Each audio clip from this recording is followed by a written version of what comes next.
This channel is all about how to be a stepdad. I have 2 stepchildren and a large blended family. It said don't touch any artifacts. Oh my God. What the heck? I think I broke it. We do a lot of things together, and we experience a lot of life together. It's not easy being a stepchild or a stepparent, but there's so many of us out there, and nobody talks about it. This channel is going to talk about it. You see that stink bug?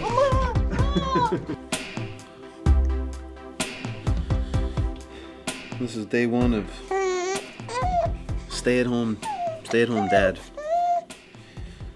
My wife went back to work today, so I'm trying to figure out the schedule because I was hoping like when he slept, because I thought he slept for like 2 hours at a time. I thought I'd get like 2 hours of work in here and there. So far today, like I fed him at 8:30, and then he only slept for like a half an hour, and then I fed him at 11, and then he only slept for like a half an hour. Day 1 is good because he's doing pretty good without mom. I have not gotten that much work done though, but I think I do film production, so I think my editing is going to have to be done in the evening times when Wendy gets home. He's just like so dense and heavy. Like, I mean, he was born 6 pounds, but he's got to be up to like 14 pounds now, but he's just like solid. Like me, my body's kind of loose. This kid is just solid. He's just dense. So I've been reading books and talking to people. I really want to make this channel How to Be a Stepdad, because being a parent is super important, whether you're the proverbial step-parent or you're acting as the real deal, or you have a complicated situation like mine. I'm going to leave as much personal details out as possible. I just have a very complicated situation, and I'm always just trying to figure out how to get along with my stepkids. Like, how do we make it so that we all feel respected and heard, loved? All those things are really important, and I think with all the complications going on, unfortunately, I think that some people in this environment, and definitely in certain situations, feel uncomfortable talking about certain things, and I understand that. I'm a big person about, like, just say a lot. Like, just let people say how they feel. It's going to come out messy. I think in general, all of us, whether it's in my immediate family that I'm talking about, this blended family, or in the world, we got to let people say how they feel, to let them hear it, so that we could hear it and they can get it out. I think bottled up emotions and feelings don't serve anybody. When they come out, it's ugly and it's messy and sometimes it's hurtful, and I think that's just part of the process to getting towards something better. Sometimes when I paint, my canvas is like really messy. Different colors, haven't really figured it out. Still trying to find a flow. And then eventually, just adjustments and a new idea, an inspiration. You get the final drawing or painting that you like, that you can share. I don't want to wait to share anything about this family until it's perfect. I think this family's pretty awesome. Not trying to be the dad, but just how do we all get along?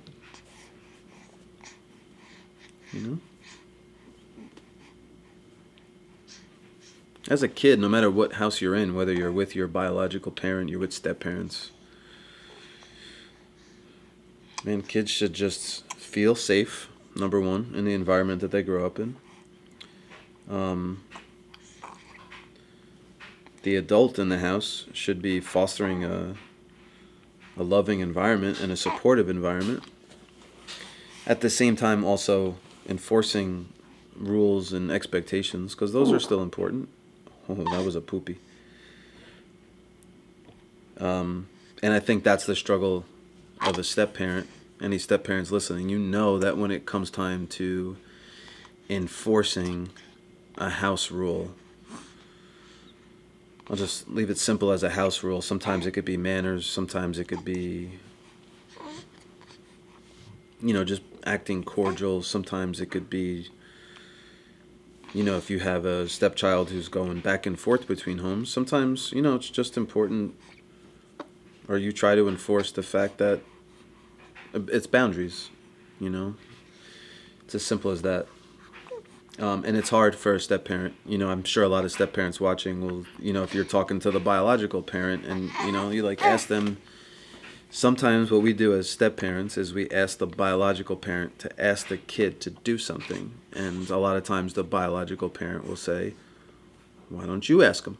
And our response will be, because it's your kid. That simple request or task can be so heavy and complicated for the entire family. Sometimes from a step-parent point of view, sometimes we're just trying to keep the peace, and we're not trying to act like the dad or the mom. Really, I would ask anybody to hey, can you take out the trash? Can you wash the dishes? I just wouldn't have a problem asking anybody that ever. He just pooped again. When it comes to your stepkids, now it comes layered with, why is this guy telling me what to do? And then, should I listen to him? Or, damn, I just did dishes at dad's yesterday, and now this guy's asking me to do dishes. Now I got to do dishes 2 days in a row. Then for the step-parent, you're I'm just trying to keep the peace. I don't want them to think that I'm trying to take over and tell them what to do. I think most step-parents get no satisfaction out of telling their stepkids what to do. You just know it comes with baggage. And it's not the kid's fault, and that's the hard time. That's the hard thing about it, is the kid is in the situation that's not their fault, and they're expected to manage a situation that they were never equipped for. Now, hopefully the adult has some sort of brain about him, but even me, I think I'm a pretty smart guy. I'm making mistakes in this environment all the time. I don't know the best tactics to use, the best options. I would just love to be myself, but that's not always the way it's going to be.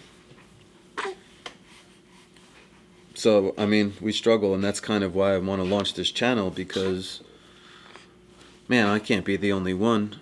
I think I'm a pretty good guy. I think I'm really cool. You would think I've even heard some of my friends say, and peers, oh my God, those kids are so lucky to have you. They don't know that. And they don't care about that perspective, because they don't have their dad in the house. Man, how do you manage that? And so just, I'm reading some books. I'm going to talk about some books that I'm reading. I think there's actually one book I'm reading right now. I'm going to do a book review on it, and I think all of you should read it. And I'm going to save that video so I have more content to post. I want as much participation from anybody as possible. The feedback that I've been getting, just on post, whether it's on Facebook or Instagram, has been really cool. It's definitely something that is not talked about enough, and everybody's guessing out there. And I don't know if there is a way. I don't know it, so I want to find it. And I may be too late to implement these things into my life, but that's the point. I want to show you that I'm struggling in this. I thought I had some things figured out. Monday's different than Tuesday. Sometimes I think I got it. I'm like, oh man, I got it. I figured it out. And then that child walks into the house with a totally different headspace that day. And the things that worked for you on Monday do not work on Tuesday, because you're dealing with a different person. These kids are growing up. They're going through so much. When you're 10 years old and you're 16 years old, there's so many changes. Your body, your friends, different expectations out of life. Responsibilities are getting more.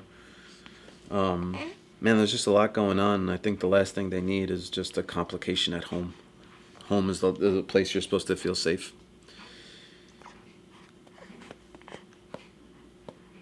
So that's the goal of this channel, is if it doesn't help me, hopefully it'll help the people watching it, so that they feel more comfortable going into it. I will say, generally speaking, because I'm going to answer some of these questions, nothing like having a biological. I don't know what can compare to it. But I can honestly say I love my stepkids just as much as I love him.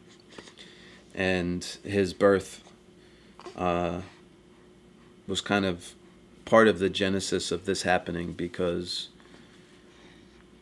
I'm kind of looking at it, and who knows what's going to happen here, but I'm looking at it as like, man, this is going to be so easy with him, because me and my wife are not going to split up. Like, he's going to get raised by his two biological parents his whole life. I mean, we don't see another alternative for that. So we see it, you know. But even with him, it's I think it's brought to light more of how complicated the whole situation is. I watch how the kids act and maneuver, talk about him, around him, you know, when their family comes over versus when my family comes over, talking about it with their dad. You know, you would think that, hey, it'll make everybody closer, which I think it has in a lot of ways, but I also think it's just made it more complicated, which should have been expected, but I didn't expect that. I thought things were just going to be so much easier, and in some ways it has, and in some ways it's made it more complicated. So, you know, it's a dance, definitely a dance. It's delicate. You don't definitely feel, nobody's given you the authority to be the parent unless you have a situation where it's court ordered and you are the legal guardian. But I think what's interesting for step-parents that I learned when I got married is we're not given any rights by default. Not by New York State, which is where I am, not federally. You are not even considered a legal guardian. You're just another body. You're just an adult. And you have to balance all that. So maybe this is my first video, and this is the first step in my journey, just to actually just start recording something and putting some things out there. So, I guess that's video 1 and day 1 of me being a stay-at-home dad / always stepdad.